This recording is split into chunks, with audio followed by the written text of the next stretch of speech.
ጋይስ ትልቅ ሰው አግኝቻለሁ። እንግዲህ ማስተር አብነት ለመጀመሪያ ጊዜ ተገናኝተናል። በአካል ስላገኘው ደስ ብሎኛል። ሰላም ተባብለናል። ጀስት ለቀረጻው እንደገና ሰላም እንባባል።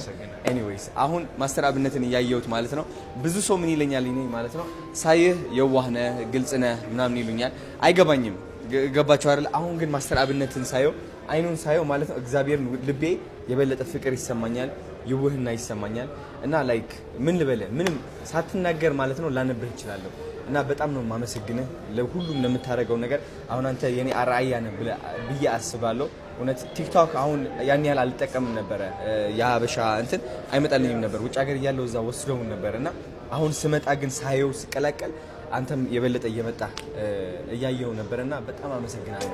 ምን ያህል ከባድ እንደሆነ አውቀዋለሁ። ገባህ? የብዙ ሰዎችን ጭንቀት፣ የተለያዩ ጭንቀቶች አሉ፣ የተለያዩ የህይወት አቅጣጫዎች ያሉ ችግር ውስጥ ያሉ ሰዎች ከራስ ወጥተህ ወደ ሌላ ህይወት እየቀያየርክ